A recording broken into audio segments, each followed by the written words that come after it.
You're listening to the Down the Pub podcast, Canada's premier football show. Head to downthepub.ca to subscribe so you never miss an episode.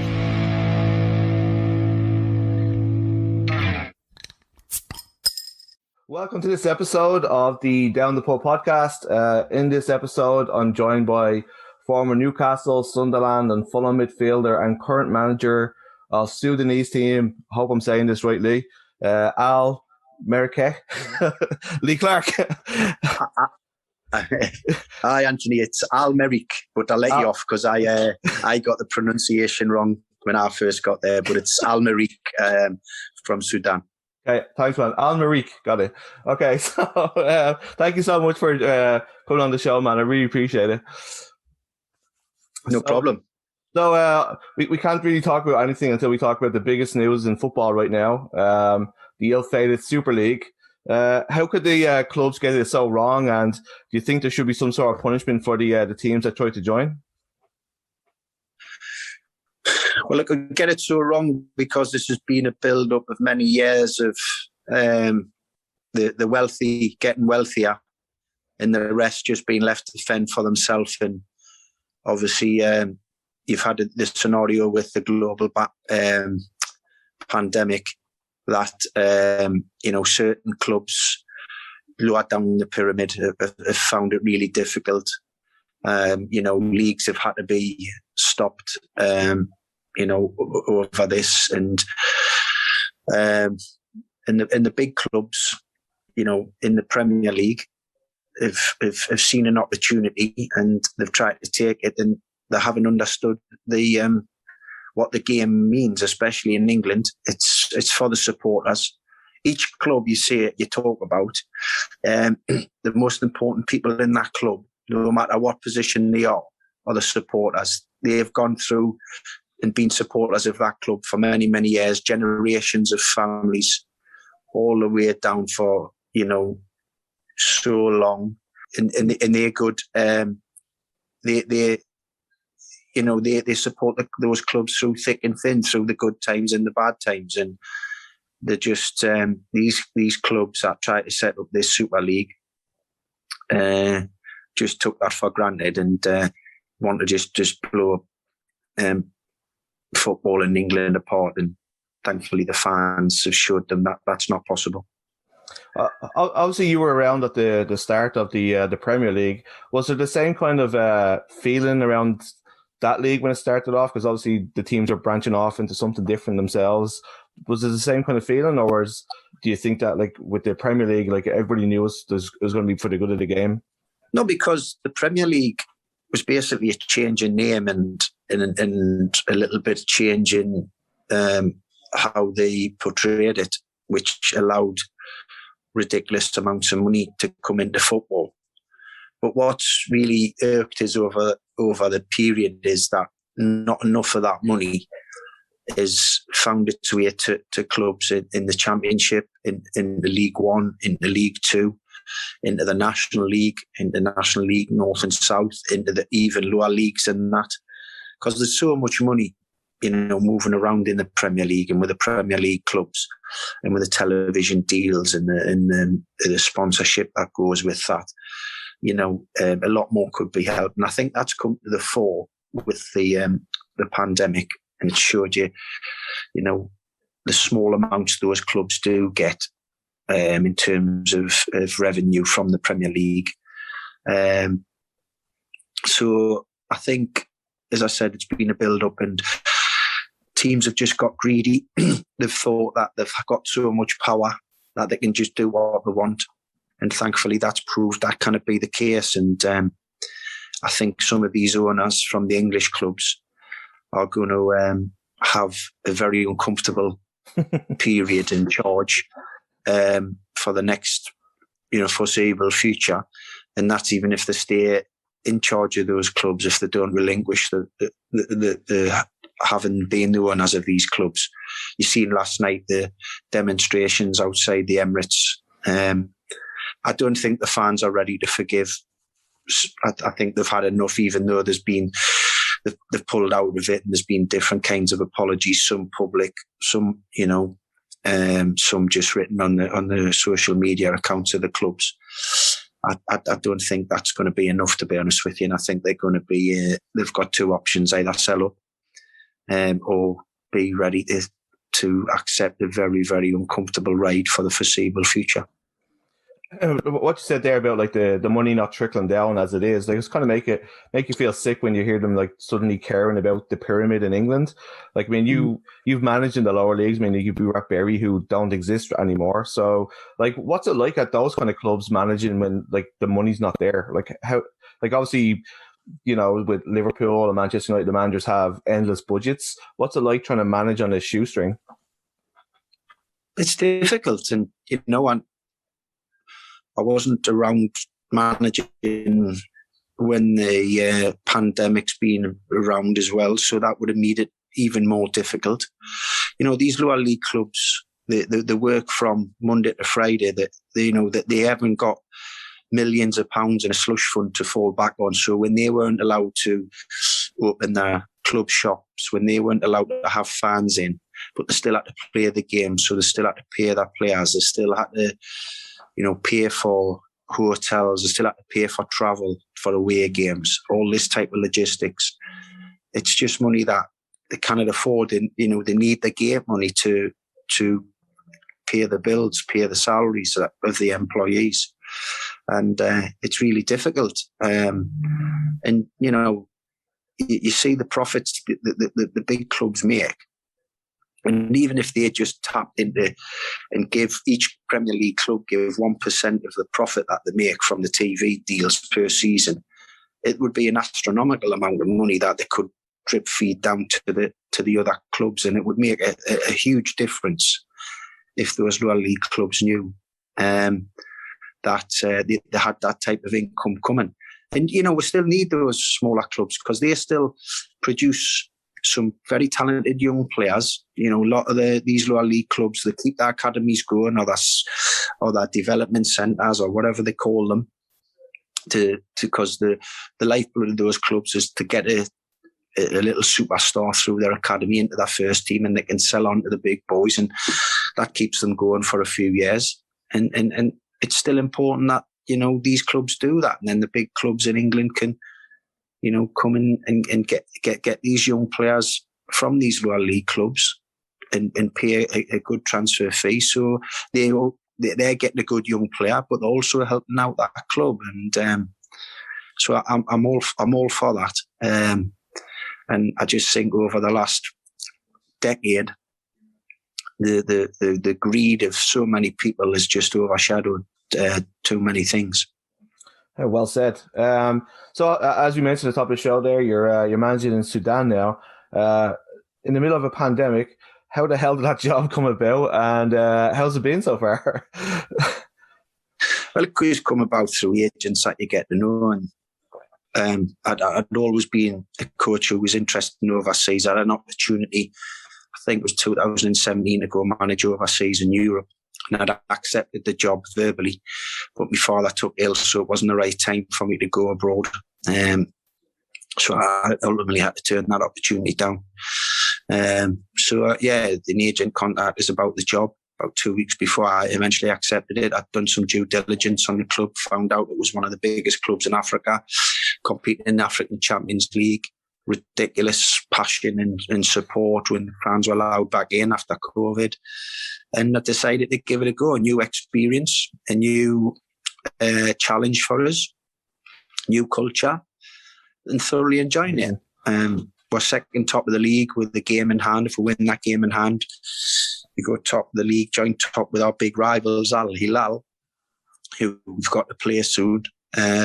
And then obviously, we had great experience in the Champions League. That's my ambition, get the club to win the Sudanese League again, qualify for the Champions League, and build a team that can get through the group stages of that and get to the last eight and beyond of the African Champions League. So that's the key for me. And also be around when the COVID restrictions have eased and we get the 43,000 that we got before the COVID for every game. Yeah, I saw I saw some of the games on YouTube, and I saw the stadium and stuff like that. Like the fans look up for it. And like, so what's the facilities like there, and like how's the standard? Like, obviously you played at the top level, so how's the standard of the football? Well, the facilities, our stadium, it's nicknamed the Red Castle, is fantastic. Our local rivals, Al Hilal, their stadium is just across the road. They have a terrific stadium. So, yeah, the standard, you're probably looking League One, top end, possibly bottom end of champ. There's some talented players. I mean, I've got, out of my squad, I've got 11 of the Sudanese national team squad in there who've just qualified for the first time in the decade for the African Nations Cup in Cameroon next summer. So the Sudanese football's on a real high. The new coach of Al Hilal was a staff member of Mourinho when he was at Man United and such, in Chelsea. He's come in as Hilal's head coach. So that it's getting a big profile. Obviously, we go around Africa competing in the Champions League. So I've been to Tanzania, I've been to Congo, and we take the team away on training camps, just been in Egypt. We've got the Arab Champions League to look forward to before the season ends. So yeah, it's a massive new challenge for us. I'm loving it. The heat's mental mind for a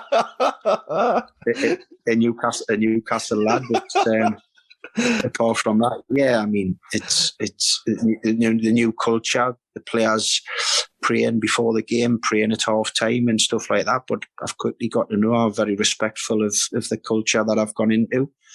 At the moment, it's Ramadan, so changing the eating habits and sleeping habits. We're going back into camp next Tuesday, and the players will be training at midnight under the lights to allow them to have the energy after they've had that food, when it's gone into darkness. So that'll be something new for us, coaching a team in tactical sessions at midnight. I love it. That's amazing, man. So how's the language barrier? Obviously, like you've got like the thickest Geordie accent on the planet. So what's that like when you're trying to communicate with the players? No, it's been perfect. The sports scientist and head of fitness, strength and conditioning. He's originally from Egypt, but he's been living in America for the last 8 years. He's fantastic at his job, but he's obviously got great English, and he interprets for me. But also I've got an analyst, Eamon, who is from Sudan but spent his studying years in London. He lived in London for 7 years, so he helps with the language barrier as well. So there's no real issue with that. It's fine. We analyse the teams, the opponents, we debrief our games on the footage and talk to the players, and we explain the training sessions, and we go from there, and everything's been fine. So obviously this week we saw, I'm a Tottenham fan, we saw Mourinho lose his job. Obviously you've been in tough situations as a manager yourself. Like, how do you detach yourself away from that kind of pressure when, like, as you mentioned, like the fans care so much about the club and you've got all that pressure on your back? How do you detach yourself mentally away from the pressure when you're on a bad run, like the way that Mourinho has been? Difficult because there's so many aspects of it now with social media, and it's very difficult to get away from the criticisms. And I'm a big believer in I'll accept any kind of criticism for me professional performance. If I'm the manager and we're not getting results and my team isn't playing particularly well, I've got to take it on the chin that we're going to get criticised for that. Where I totally are against things where it oversteps the mark and it gets personal. I'm good friends with Steve Bruce, and Steve's got what he thought was his dream job in terms of managing his hometown club. Any of us Geordies in management would love that honour. And Steve got that. And Steve had he's had an awful time with results before the last couple of weeks with results and performances, and he was getting criticised, and I was criticising him as myself, even though I'm his friend, about that, because he understands that that's the game we're in. Where it's overstepped the mark, there's been a lot of personal abuse towards Steve. There's been even stuff towards his family. And that's totally uncalled for. It's not what the game's about. We're all doing our jobs. We're in the public eye. Yeah, if we're not doing our jobs to to the way that the supporters demand. And Steve will be the first to admit the level of performance and results before the last couple of weeks was miles away. It wasn't good enough. So, we've just got to, and that's where it oversteps the mark. And I've been involved in that myself.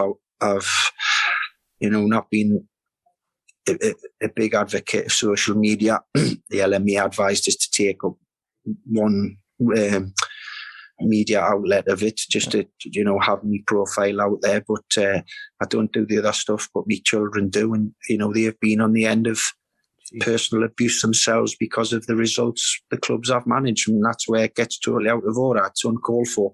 Totally get the fact that I've got to be criticised for the way my team plays and gets results. I'll accept that all day. But there's a lot of it which is, they call it now, what's the in thing, fake news as well. Yes. The comment on why you leave players out, which is why you've picked a certain team, and some of the stories that come out. I mean, there was an individual, was a player I had at Birmingham, and I didn't pick him for a couple of games, and apparently I didn't pick him because I'd had a party at my house, and the players were invited, and this particular player was caught urinating in my koi carp pond, which was just unbelievably miles away. I mean, I've never had a party at my family property where I've invited the players from any club I've managed back, and two, I've never had a koi carp pond in my life. So all that, but that just wow. It grows arms and legs, and before you know it, you're having to answer something in a press conference about it, because it's just gone from someone posting it, and it grows and grows and grows, and it's out there in the public domain. And it's up, you Google about yourself, and it comes up on Google. So it's absolutely ridiculous. So, I know the player you're talking about, and I can't believe that a journalist would actually believe that story and ask you about it at a press conference. It's fucking ridiculous. Yeah, because it's out there in the public domain, and it's I know there's a lot of that can be laughed at, and there's some stuff that gets put on social media which has just gone overboard in the last few months with the footballers, the receiving of the racist abuse and the personal abuse, and asking these major companies to do something about it, but which really hasn't happened as yet. So yeah, listen, it can affect your life, because it can stain your reputation, and it's totally against, and it's just total nonsense. Basically, 99.99% of it is. And anyway. So speaking of pressure, you've obviously had one of the best manager celebrations ever when Birmingham stayed up on that last day and all that kind of stuff. So what was that day like for you on the bench? Because obviously you went 2-0 down. It looks like you're going to go down, and then the lads came back. What was it like for you on the bench, and what did you say to the lads to G them up to come back? Well, you know what, that day itself, I was probably the calmest I'd been for a long time, and the reason I don't know the reasons in terms of my usual pre-match talk in the hotel before we leave. So before that game at Bolton, you usually do footage of the opponent, their strengths and their weaknesses, and where you feel you can get at them and make the game and get the win. But what I'd done leading up to that game, I'd got my analyst guys to go around the families of the players, the mums, the dads, the wives, the girlfriends, the children, the brothers, the sisters, and just put a montage of each player, some personal messages from their family, how proud they were of what they'd done. This was a big game, just go and give it everything you've got, basically along those lines. And I purposely didn't watch it until I played it with the players. And we showed them a little bit of debrief work on Bolton, not as much as we had in the past. And then we played this montage of footage of family members of the players, and it was so emotional. The players didn't know anything about it. I hadn't seen the footage. I knew it was getting played, and the emotions that rang around that room. And when it was finished playing, I just knew then the players were going to deliver and get the result. And even at 2-0 down, we played particularly well on the day. I think Bolton had 2 shots and scored. And with about 23 minutes to go, we're 2-0 down, and I turned to Malcolm Crosby and Steve Watson and Richard Beale, who were my staff, and just said, listen, we're fine, we're going to get a result. They must have thought I was crazy, but not even I thought it would be 96 minutes at the smallest player on the pitch, Paul Caddis, getting the equaliser with a header. But it made for the best Soccer Saturday footage, I think, that's ever been seen. Because I think the live cameras came to I think it was the Reebok Stadium now, then. And they see me sprinting down the touchline to celebrate with 5,000 Blue Noses. And that was the key for me. It was all about keeping their fantastic club and keeping them and doing it for them. And it turned out to be a great day. I went home. I get asked all the time, you must have had some celebration. You must have stayed up for a long time to, having a drink. And to be honest, I didn't. We came back home to Birmingham. We went out for dinner with the family, and I was emotionally and physically drained, and we didn't even end up finishing the meal, and had a couple of beers possibly, and I went to bed and just slept because I was just totally drained, and thankful that we hadn't went through the trap door. That's an amazing idea to do that, like to get the little messages from the players' families and stuff like that. Like, I didn't know that. That's amazing. So for yourself, like obviously you've played under some big name managers. Like, who have been the kind of biggest influences on your management style? All of them. As you rightly say, I feel lucky that the managers I've played for. Good managers in their own right. Majority of them had unbelievable playing careers. James Smith was the bald eagle, was the man who gave us my debut at 17. He was a motivational manager. He was someone who, would get really into the players, and that was the type of era I was from. I'll always be indebted to him for giving us my debut at 17. Then we obviously get a World Cup winner, Osvaldo Ardiles, who was an unbelievable manager of young players, give us so much freedom. Then we had, the romantic and the unbelievable Kevin Keegan, who just took the club by the scruff of the neck, both as a player and a manager, and just lifted it from the doldrums and took it to places that people could only dream of, and the type of football we played. Kenny Dalglish, obviously a Premier League winner with 2 different clubs, inspirational, unbelievable playing career. Graham Souness, been successful in Europe as a manager. Obviously an unbelievable playing career as well as Dalglish and Keegan. Glenn Roeder, someone I grew up with, and obviously had captained the team, finished my playing days playing under Glenn, and then went on to his coaching staff. Worked with him at Norwich. Obviously, the sad news a few weeks ago that he'd lost his battle with the brain tumour. Paul Bracewell, an ex-teammate of mine at Fulham, the man who signed us there. Roy Evans came in for a temporary period to work with Karl-Heinz Riedler. So I worked with Roy, who had an unbelievable managerial record at Liverpool. Jean Tigana, who was very similar to Arsene Wenger in his work, took us to new levels in terms of diet and fitness and all this other aspects of professional football that we'd never been in before, and then just taught us so many things. Chris Coleman, who was a big pal of mine, was my captain and teammate at Fulham, become the youngest ever manager before Ryan Mason's took that title now in the Premier League. To see him develop from a young manager to an outstanding Premier League manager was brilliant. Peter Reid, inspirational. It's Sunderland. So these guys, I worked under Sam Allardyce when I was on the staff at Newcastle, and Sam had unbelievable ways with the data and analytical side of the game. So all these people played a huge part in my career, and I took little bits from them, how they set their teams up, how they trained, how they handled tough periods, and all those type of things. But ultimately, you have to be your own man as well.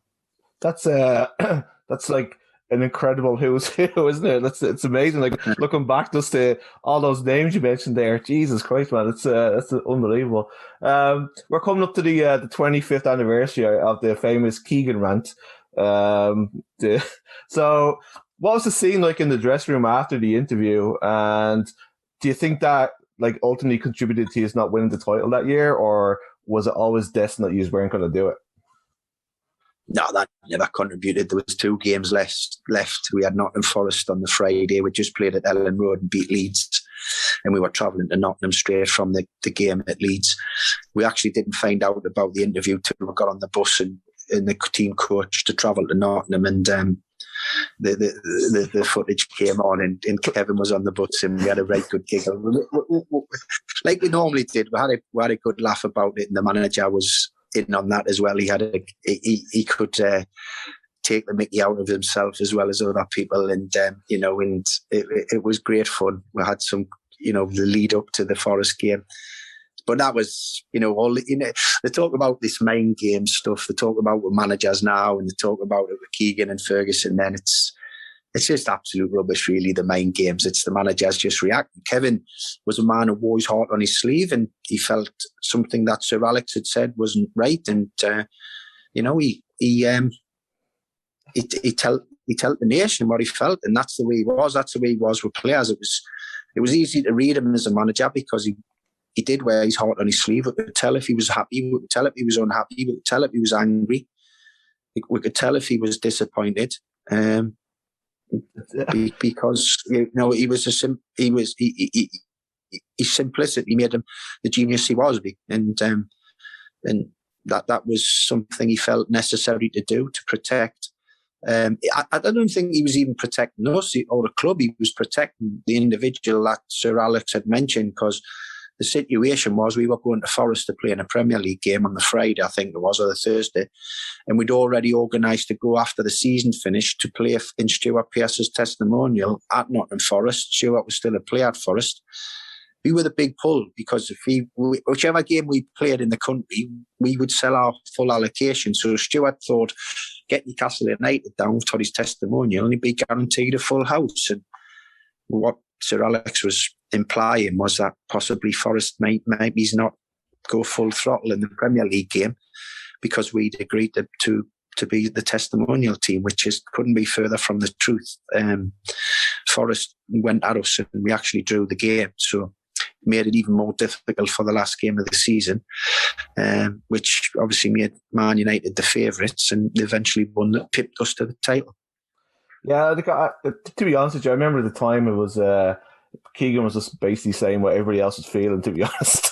You know what I mean? Like, it was like such a shitty thing. That was Kevin. See, Kevin didn't hide what he was feeling and spoke out about it, and that's why it was quite simple to play for him, because you knew where you stood. And I've had managers before, and I've worked with people before that they might be unhappy with you, but they don't tell you, and it's difficult to find out unless you go and ask the question yourself. You never had to do that with Kevin, because he explained everything to you very, very clearly, and you knew what he was feeling. So from Newcastle, then obviously, like, you made the move to Sunderland, and you got to play the first season at the Stadium of Light. What was that like playing? Like, I think you scored in the home game, the first home game against Man City. What was the stadium like? Like, obviously it was state of the art at the time, it still is really. What was it like as a Newcastle guy as well, like scoring like in the first game at their brand new stadium? Well, that was a big reason for us to go at the football club as well. The opening of the Stadium of Light, as you said, state of the art stadium at the time, magnificent arena. We're competing in the Championship, but as you said, our first game against Manchester City, myself, Kevin Phillips, who was a new signing with me, scored, Niall Quinn. And that was quite apt, really, because the three of us proved to have a great relationship with each other on the pitch, and we helped each other in scoring goals and assisting goals for each other. And I thoroughly enjoyed playing just behind that front two. They were sensational together.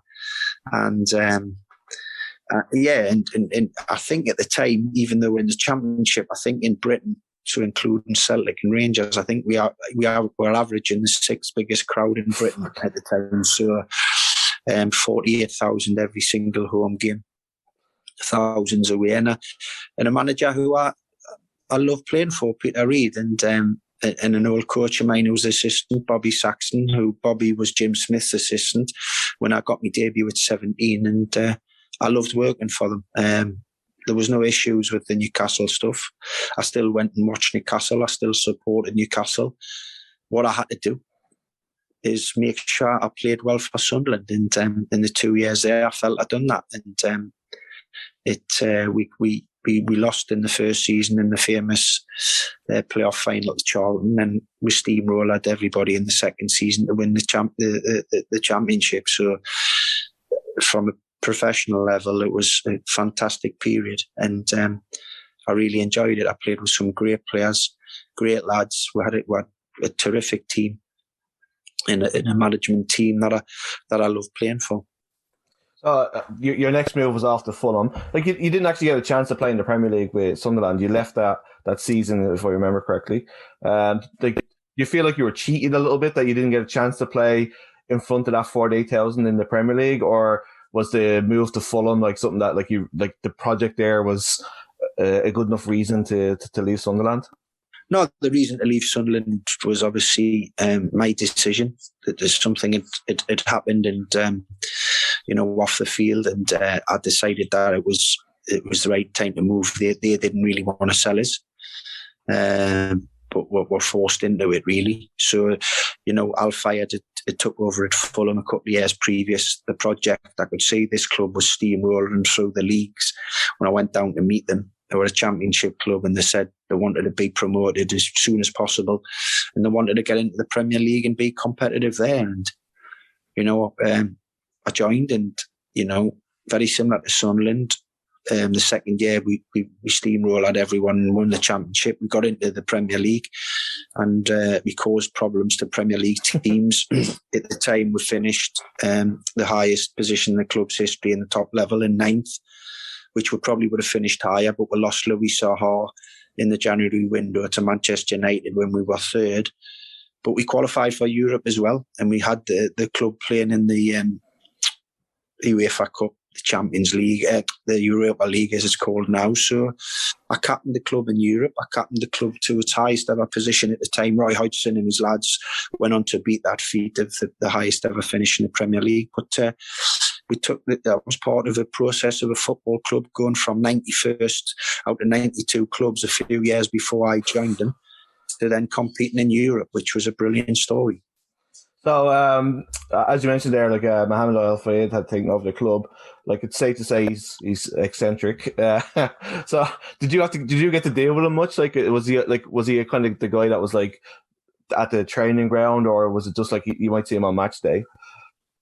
No, he was a regular visitor at the training ground. He was always developing the training ground. He was always improving it the way the managers wanted it. We had a terrific facility and training ground, and the chairman backed every manager with money for players and infrastructure of the club. He didn't just say he wanted to achieve something, then didn't support the management teams he had.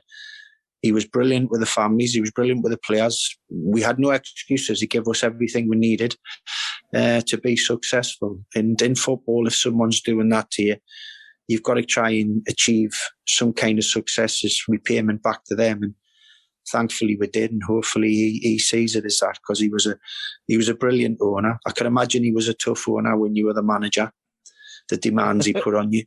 But he was superb for us players and our families. He treated us unbelievably well. Did you ever get a chance to buy the Michael Jackson statue? Nobody. We met him in the dressing room once. He came in the dressing room after one of the games. What was that like? It must be mental. Like, it's just like such a random, fucking thing. It was normal. It was normal procedure. Like some kind of star would be coming, because he was obviously the owner of the most famous shop in the world. So he was always having celebrities with him.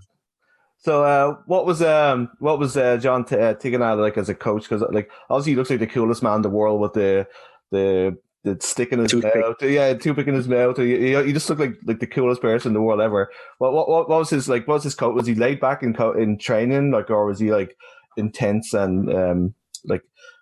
Obviously, he was a great player too. So, like, what was he like as a coach? Well, what he'd done is through the week, he'd felt he'd done all the preparation and all the work, give us the information, and our training session were based on our opponents. So when it come to a match day, he just was chilled. He was felt like we'd done the work on Monday to Friday. That's what the week was for, leading up to the game, and he was very calm. He's the team he'd got behind him. You know, his assistant manager, his fitness coach, they were all phenomenal. They took us to new levels with our fitness, the type of football we played, the work that we'd done. You know, it was just phenomenal. The recoveries were just to a new level. And, you know, we had a big British core of players then as well, and who were, you know, very experienced at the peak of our careers. And, you know, sometimes you get a foreign manager and they don't want to buy in, but we did, because we knew this guy was going to give us a great opportunity to be successful, which he did. So you went back to Newcastle then, like, and you became a coach under Glenn, as you said, and then you worked again with him at Norwich. What kind of a guy was he, and how did he influence yourself, like, going forward? Oh, he's a winner. He had high standards. He liked the laugh, but he'd captained and managed Newcastle. And he was a London guy, a Cockney who became an adopted Geordie, and he so with the opportunity to work with him on his staff, it was a great opportunity for me to learn from him. You know, I'd known Glenn since I was 14, when I used to go in as a schoolboy. The manager then, I used to train with the first team. Glenn was the captain of the team, so. You know, he was someone who was always trying to mentor us, and so to work alongside him, you know, was great for me. Yeah, like you know, people talk about like to really often use phrase like a football man, but he genuinely seemed like he was like a proper football man, and like he loved the game, and he'd be missed. So obviously, like you're associated with Newcastle. It's like you're from there and stuff like that. And you kind of mentioned that you've been a little bit critical of Steve. But like, how do you think they've done this season, and going forward, what do they need to do, like to not keep this relegation thing? Like the club just doesn't seem to be going the right direction, really, does it? So what do you think they need to change? Well, this season's been awful. It's gone right to the way up. I personally think they're safe now. I've got, you know, real reservations that the other club, Fulham, I think it's going to be difficult for them to get out of that final position. Because even though West Brom had put a little spirited run together, I do think that they're down as well. And unfortunately, I think Fulham's left it too late, but there's still hope for them, and I know Scott will keep trying to fight every way for that. But Newcastle's season's been a total disaster in terms of results and performances, and the only way to change it is that they've got to change their mentality. You know, when the leader of the club, Mike Ashley, is just saying that fourth bottom is acceptable, you're eventually not going to achieve that fourth bottom, and you're going to be in the bottom three. And how do you make yourself better? Well, you've got to invest in the squad. You've got to. It takes continued investment. It takes, you know, there was a little bit of positivity with the signing of Callum Wilson. People were excited, but didn't know what Alan St-Maximin was going to do, who's turned out to be an unbelievable signing, a match winner in his own right. So if the club are prepared to go again in the summer window, and I know the pandemic's hit everybody, but and reinvest in the team, I think the players that have been there for long periods, the Shelby's, the Lascelles, the Darlows, the Dubravkas, who are in the squad there now, the Haydens, the Richies, they'll be sick of having the annual relegation battles. They want to see better players coming into the group. They want to see where they've got a stronger team and squad where they can push up the league and maybe challenge to get in the top 10. Can they nick a Europa League position? You know, players don't want to have this continuation every year of a relegation battle, because, as I said, when the ambition is to finish fourth, bottom or higher, you'll eventually fail at that. And that's the toughest thing for everyone connected with the club to take, that the ambition has to change, and the investment in the squad, but also the investment in the infrastructure, the training facilities of both the first team and the academy are nowhere near 21st century, and that's what needs upgraded. You're right. I mean, like Newcastle, it's a huge club, and it's as I said, I'm a Tottenham fan, but Newcastle was always kind of people's. But it's only huge in the last 15 years or so because of the continuation of the loyal fans. They're the ones who keep turning up 52,000 every week. They're not huge in what they do on the pitch.